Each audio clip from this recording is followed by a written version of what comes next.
es Norma Soledad Maguiña Chávez, estudiante de la carrera de enfermería.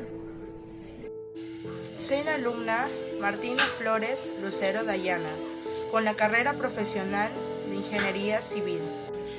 Soy la alumna Martínez Moreira Carmen Analín, de la Facultad de Ciencias Empresariales, cursando la carrera de Administración. Mi nombre es Yadira Estrellita Mauricio Silva y soy de la Escuela Profesional de Enfermería.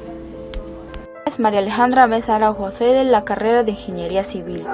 Hola, mi nombre es Catherine Georgina Minaya Bojorques y soy de la Escuela de Ingeniería Ambiental.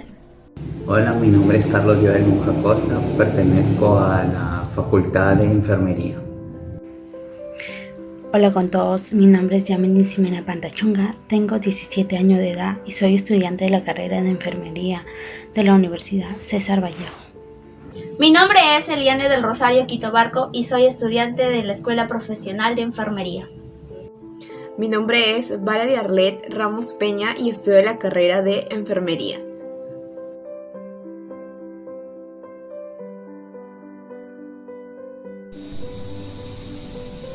Todos nosotros en alguna ocasión hemos escuchado hablar acerca de César Vallejo, quien fue uno de los grandes poetas y escritores peruanos, quien se dedicó a escribir una serie de poemarios y obras en la cual manifestaba la realidad humana. Pero ¿alguna vez te has preguntado cuál fue la verdadera intención de César Vallejo al escribir la obra de Lucao? Si quieres resolver tus inquietudes, empecemos.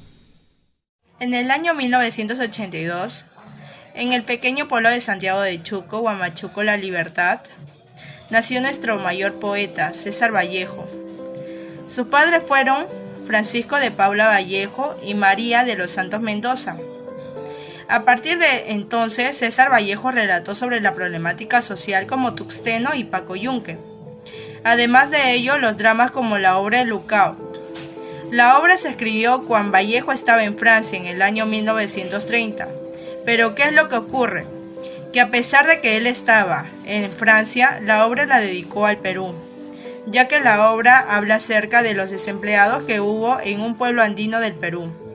Lucao es una obra teatral, que Vallejo lo escribe y pretende también publicarla, pero no se la publican igual que Paco Yunque, por ese corte ideológico y marxista que tiene la obra de plantear un tema laboral, en que aparentemente habían crisis en la empresa. Debido a ello, los dueños de la empresa deciden cerrarla y dejar prácticamente a los trabajadores en la calle, de obreros que laboraban en la fábrica, y que al final triunfa la protesta obrera.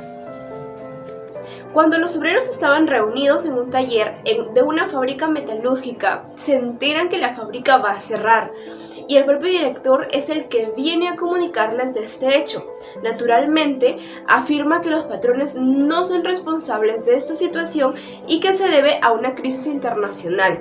Por esta razón es que los obreros protestan y deciden ir al sindicato para ver qué es lo que pueden hacer al respecto. Mientras tanto, el ministro Dussopt se reúne con 4 representantes de las fábricas, Brunner, Ricard, Leven y Break, los cuales están dispuestos a disminuirle el salario a los obreros y llevar a cabo un cierre total de la empresa, pues ellos decían que el cierre de las fábricas era a causa de la crisis mundial que se estaba viviendo.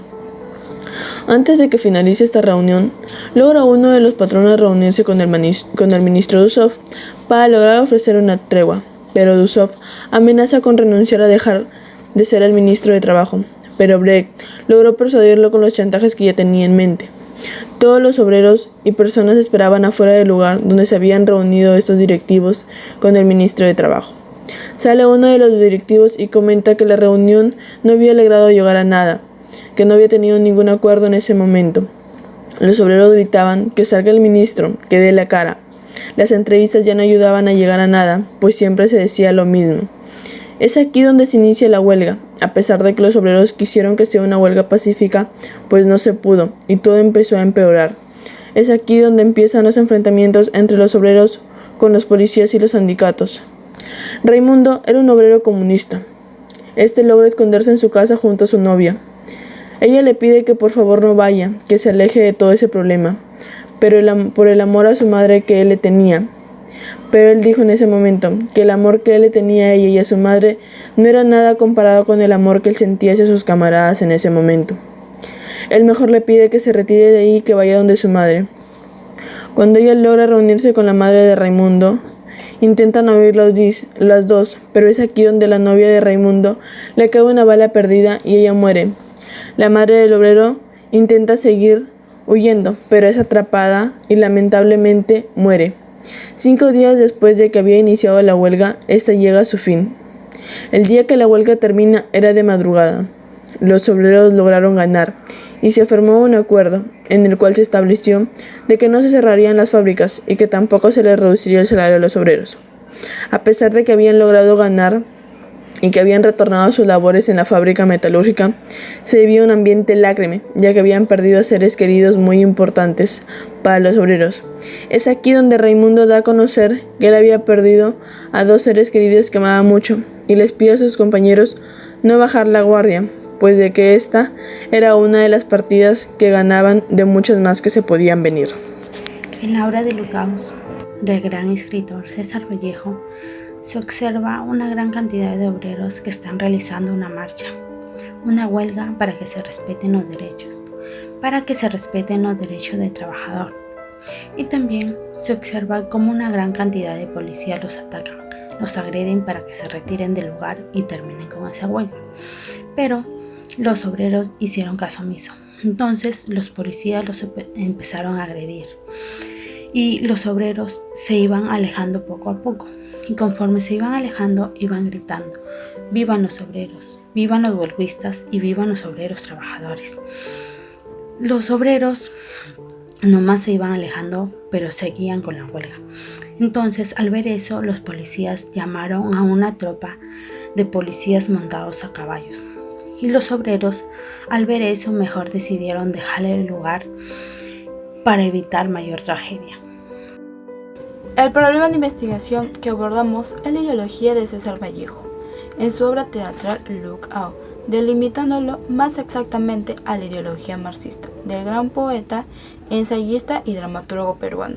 A muchos les parecerá extraño que este fin del siglo, cuando ya hace 10 años se produjo el derrumbe del socialismo en la Unión Soviética y en los países del este, y cuando algunos preconizan el fin de las ideologías, la globalización y la perenización del neoliberalismo como el régimen ideal para todo el planeta Tierra.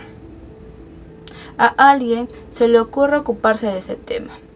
A pesar de las circunstancias adversas, lo que nos llevó a tratar de este tema fue darnos cuenta que muchas personas cercanas a la literatura peruana ignoraban totalmente o dudaban que César Vallejo hubiese abrazado la ideología marxista y hubiese militado en el Partido Comunista. Algunas de estas personas trataban de minimizar este hecho como un acontecimiento sin importancia en la vida de nuestro Bate. Nosotros, al contrario, pensamos que fue un hecho fundamental en su vida. La visión leninista de que el hombre puede determinar la historia, la noción de crisis de sobreproducción asociada al desorden de la economía capitalista, la libertad burguesa, la herencia y el capital, está expresada directamente incluso bajo la forma de la famosa consigna de los partidos comunistas. Pero también se observa cómo hemos tratado de mostrar en las formas de movimiento de la obra el análisis del movimiento en Look Out. También en los roles de algunos personajes nos ha permitido observar la importancia dada al liderazgo organizado. Esto no excluye la democracia. Otro actor social representado en Look Out es la socialdemocracia. La obra muestra la falsa posición que ocupa este sector, su ambigüedad, que en definitivo remite una alianza con la burguesía.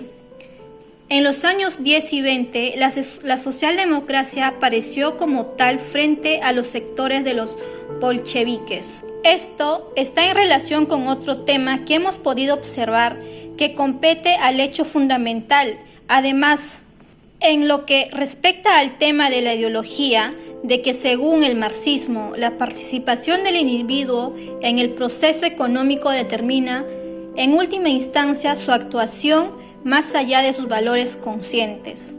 Por último, el análisis de los roles femeninos muestra una atribución de caracteres de pasividad a la mujer y también de sensibilidad.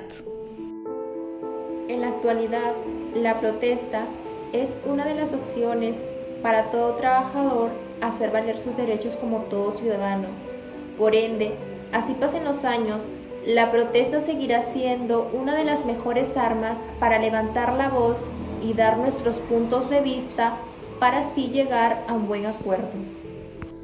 Asimismo, en la actualidad sigue existiendo la brecha horizontal entre los patrones o dueños de empresas y por otro lado los obreros o trabajadores. Las brechas son posibles constatarse en la contratación de personas con una remuneración menor a la exigida por ley o en el caso de ser trabajadores de una empresa sin contratos ni beneficio alguno, llevándose todas estas riquezas los patrones y siendo el trabajador el más explotado y menos beneficiado, tal como sucedía en la obra Lookout. Razón por la cual es que hasta el día de hoy siguen existiendo organizaciones de trabajadores que luchan por sus derechos laborales. La obra Lookout nos hace retroceder a las épocas donde se veía el conflicto social y político. Por eso hacemos un llamado a la sociedad a tomar conciencia, ya que en la actualidad carecemos de valores humanos. Para finalizar, la lucha de clases sociales no debería existir, porque todos somos iguales. Asimismo, contamos con los mismos derechos y los mismos deberes. Muchas gracias.